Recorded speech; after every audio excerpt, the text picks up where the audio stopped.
Welcome back, friends. Let's revise breech. Let's solve some MCQs. Commonest cause of breech. Options are prematurity, hydrocephalus, placenta previa, and polyhydramnios. If you look at four of them, all can cause breech presentation, but the question asked is commonest cause of breech, and thus the answer is prematurity. All of the following are associated with breech at full term except placenta previa, fetal malformation, uterine anomaly, and cornual implantation of placenta. Now, one by one if we go, cornual implantation of placenta, yes, it can lead to. Uterine anomaly is a known cause.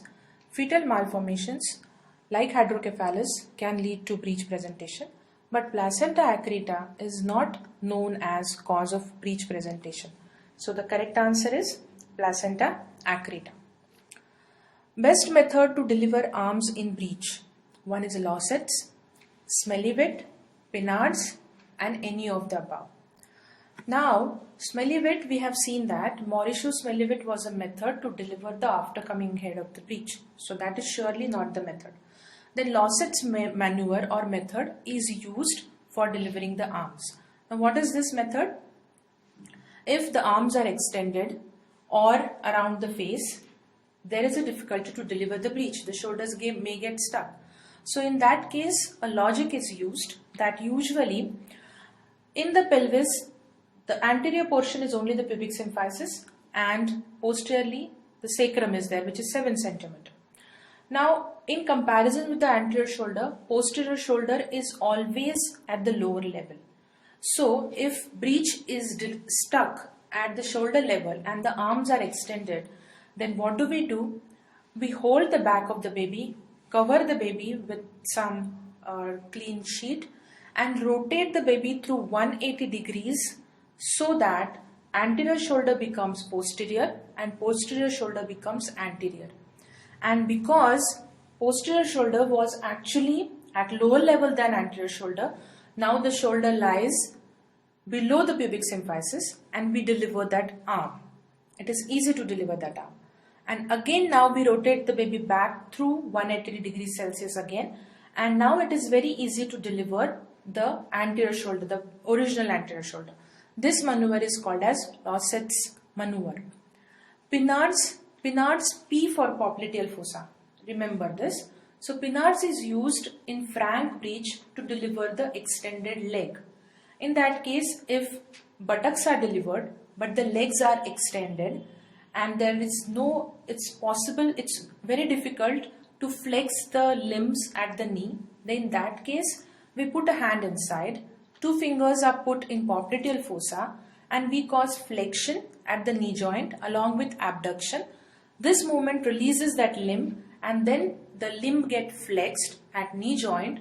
We hold the ankle and deliver the complete limb. Similar on this other side and the other limb can be delivered. So Pinard's is used for extended legs and Lossett's is used for extended arms. So please remember this. P for popliteal fossa is the clue. So answer for this is A, that is Lossett's maneuver. Technique of delivering the aftercoming head. Options are Burns-Marshall, forceps, Mauricio-Smellie-Witt method and Lossett's method. Now guess the answer. As you know, for aftercoming head, we have 3 methods. Burns-Marshall is also possible. Forceps can also be applied to conduct safe delivery of the aftercoming head to avoid the chances of compression and sudden decompression, and Mauricio-Smellie-Witt method is there. So except Lossett's, all are the correct answers. Lossett's is used for delivering the extended arms. Aftercoming head of breech will have difficulty in delivery in all the following conditions except hydrocephalus, placenta previa, incomplete dilatation of the cervix and extension of the head. Now let's take one by one. In hydrocephalus, the head is of bigger size. So once aftercoming head is coming, naturally this head is going to get stuck. So there would be difficulty. Incompletely dilated cervix will allow the soft tissue part to come out, but naturally the head will get stuck. So after coming head will get stuck if the cervix is incompletely dilated. Again, extension of the after coming head leads to larger diameters to come in roll, and that is why that will also lead to difficulty. So only the correct answer is placenta previa is a condition where there will not be difficulty for delivering the after coming head. If it is major type of placenta previa, naturally will go for cesarean section. If it is lesser variety like type 1 anterior, it will not cause difficulty in delivering the after coming head. I hope you agree and you understand this. Cause of death in breech delivery. We know the morbidity is increased in after coming head. There can be, I have already elaborated, now let's see the options. Intracranial hemorrhage, aspiration, atlantoaxial dislocation and asphyxia. Now the correct answers are all three which are there, like there can be intracranial hemorrhage because of compression and sudden decompression, even the compression is very sudden. There can be aspiration because of premature efforts taken by the baby to breathe, and there can be atlantoaxial dislocation. True about frank breech is thigh extended, knee extended, thigh flexed, knee extended, both flexed and Buddha attitude. Now you know that thigh extended means that would go for either knee or footling presentation, but in knee extended that position doesn't exist. Thigh flexed and knee extended, that is the extended breech, and that's why 2 is the option. Both flexed means thigh and knee both flexed, that will cause complete breech, that will not lead to frank breech presentation. So answer is the second option. Breech with hydrocephalus is managed by, options are cesarean section, transabdominal decompression, per vaginum decompression of the head, and craniotomy of after coming head.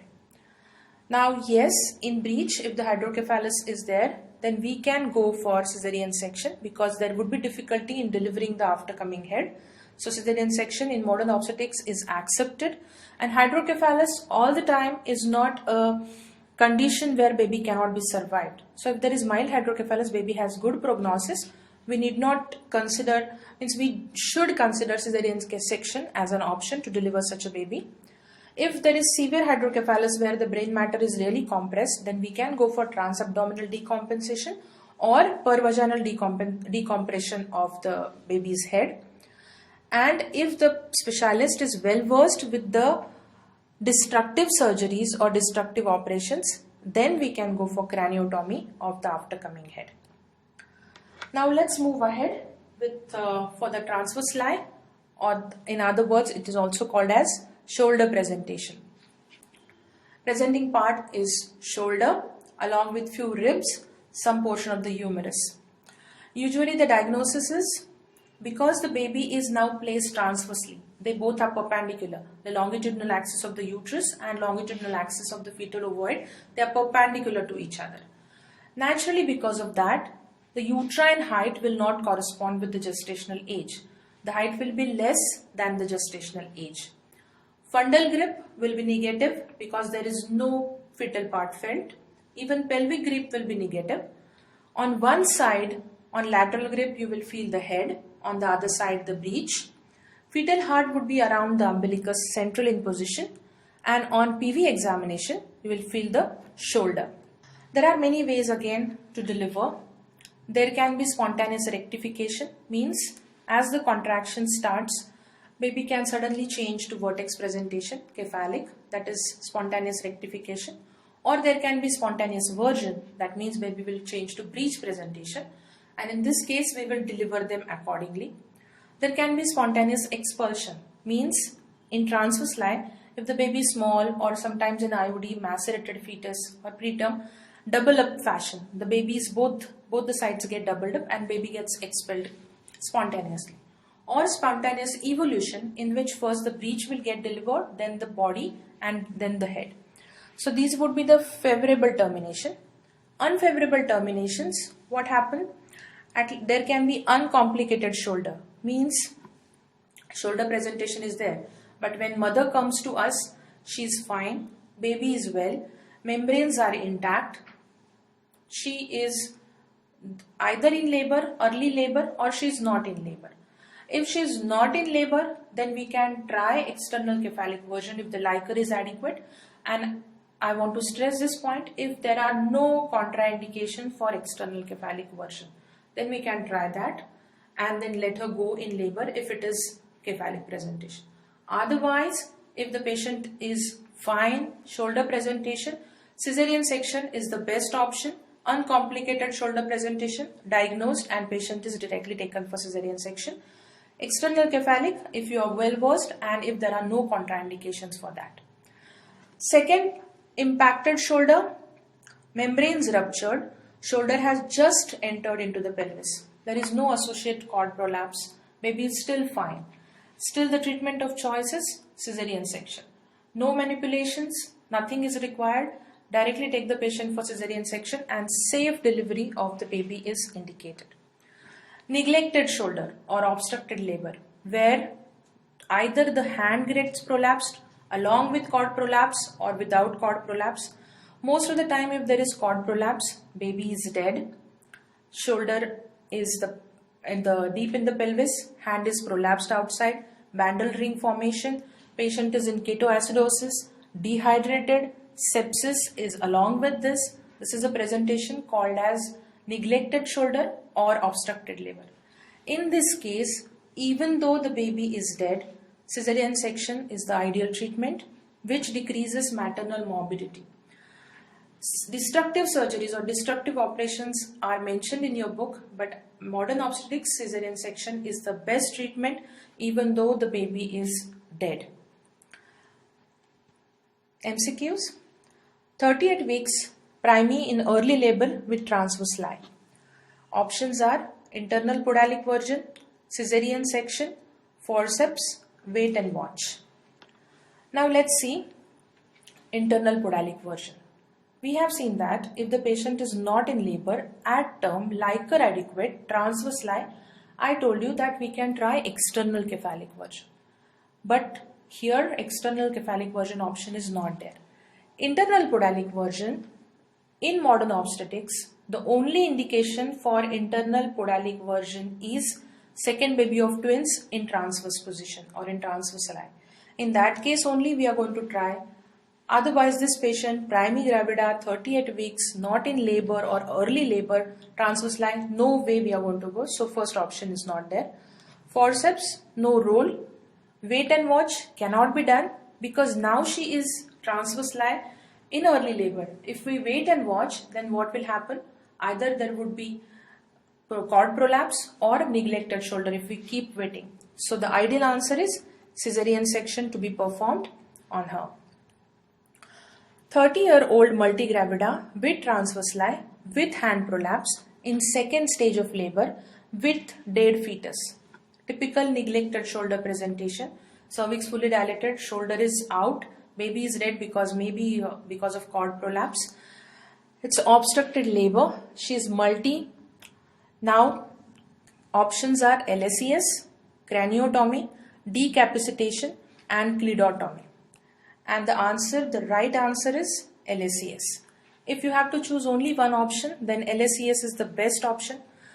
Craniotomy cannot be done because that will not solve the problem, the destructive surgery. Clidotomy, decapitation can also be second option, but I would go in favor of LSES because that is the safest option. That decreases chances of rupture uterus as well as decreases the morbidity of the patient, which is associated with destructive surgeries. Complication that can occur with IVP, that is internal podalic version for transverse lie. Options are uterine rupture, uterine atony, cervical laceration or vaginal laceration. The correct answer is uterine rupture. It is well known that if we try internal podalic version, uterus can get ruptured. Uterine atony is not possible at all. Cervical lacerations will not take place because we are manipulating the baby inside the uterine cavity. There is no chance that cervix will get traumatized. Even vaginal lacerations doesn't cause any sense. So the correct answer is uterine rupture. Let's move ahead for the next malpresentation or other malposition, that is face. In face, attitude is complete extension. Face is in complete extension. Denominator is mentum. Engaging diameter is either submento-bregmatic or submento-vertical. Position common is mento-anterior and or mento-posterior. Usually in occipito-posterior position, the favorable is right occipito-posterior. Attitude is deflection. So if this deflection continues and becomes extension, then there is formation of face presentation. So again, this is type of mal presentation where the presenting part is abnormal, position is still cephalic. Now here, labor is possible in mento-anterior position. Mentum is the denominator. Commonest position is left mento-anterior. Engaging diameter 9.5, submento-bregmatic. Mentum touches the levator ani and gets rotated anteriorly towards the pubic symphysis, and then it hinges below the pubic symphysis and delivery takes place by flexion. Flexion of the head will cause delivery of gradually all this way in this sequence. For the diagnosis, PV examination is the best thing, which tells us where we feel this triangular portion, 2 malar eminences and 1 opening. Per abdominally, we can feel a groove between head and back, limbs felt on either side of the midline. Fetal heart is heard on the opposite side of the back, and PV, classically the face is felt. Usually when membranes are gone, there would be edema and baby's face will also get little laceration. Mechanism of labor, as I said, it's possible only in mento-anterior. Management, episiotomy, a good episiotomy suffices, and reverse perineal support is important because the delivery of head is taking place with flexion here. In mento-posterior, delivery is not possible because if the mentum is posteriorly and try to travel down, the posterior aspect, the sacral promontory is 7 cm. So to travel that much distance, the neck will go in, and in that case, the diameter, the engaging diameter would be sterno or bregmatico-sternoid, and that is 18 cm. So no pelvis has a capacity to develop or to allow 18 cm to pass through it. So there is no mechanism of labor in mento-posterior. If it gets anteriorly rotated, well and good, otherwise cesarean section is a treatment. MCQ, which of the following favor face presentation? Options are anencephaly, prematurity, hydramnios, contracted pelvis, thyroid swelling and placenta previa. Anencephaly is most commonly associated with face presentation. Again, you know that because of extension it is face presentation. So anything which avoids the baby's head to get flexed, so any mass here which is not allowing the flexion will lead to extension and thus to face presentation. So thyroid swelling, bronchocele, many loops of cord around fetal head, these all are the reasons for face presentation. So now the correct answer is anencephaly. Prematurity won't be because that will lead to prematurity. Breech presentation is common. Hydramnios will also not give rise to face presentation. So contracted pelvis, thyroid swelling and anencephaly are the right options. Diameter of engagement in face, there are 2 because the options are mento-vertical. Mento-vertical cannot be, that is 14 cm in brow. Other 2 options are submento-bregmatic and submento-vertical, and the fourth is suboccipito-vertical, which is not actually in use. So second and third, that is submento-bregmatic and submento-vertical, are the right answer. Now coming to the last portion, that is brow. In brow, the attitude is little less extension than face presentation. Position is either anterior brow or posterior brow. Engaging diameter is mento-vertical, the largest one, that is 14 cm. And as you know, pelvis has only 11, 12 and 13 as diameters. So 14 cannot come out of these lesser diameters. So there is no mechanism of labor in brow presentation. How will you diagnose brow? Per abdominally it will be same as face. When you do PV examination, at that time, if you are feeling the anterior fontanelle very easily along with supraorbital ridges, if this portion is felt, then it is brow. As there is no mechanism of labor in brow in full-term baby, treatment is cesarean section. You are not supposed to waste any time and deliver the baby by cesarean section. Only in case if the baby is preterm very small, then phase kind of delivery or that kind of mechanism of labor can take place in brow, but that's only when the baby is very small. MCQ, diameter of engagement in brow is options: occipitofrontal, submentovertical, mentovertical or suboccipitofrontal. Occipitofrontal and suboccipitofrontal, they are not, because they are usually a little deflex head, so are in OP position seen. Submentovertical is seen in phase, so the right answer is mentovertical. So this is how we finish this topic, and I'm sure you will get a lot of help by solving these MCQs. Thank you.